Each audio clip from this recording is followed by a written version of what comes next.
So, dito na tayo sa Coins.ph. Click nyo yung trade. Select trading pairs.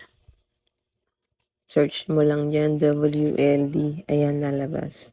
Click mo lang. Then, click sell. Ayan, 100%. Ayan. Click mo lang, then sell. Ayan, makikita mo, nasa Philippine pesos na yung 800 plus. Click cash out. Click GCash, InstaPay, and click max amount. Ayan. Then next. Ayan, i-type nyo na yung account name and account number ng may-ari ng GCash.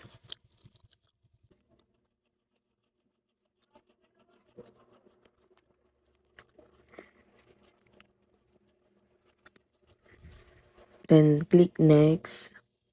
Ayan, confirm mo lang. Double check kung tama yung name, account number.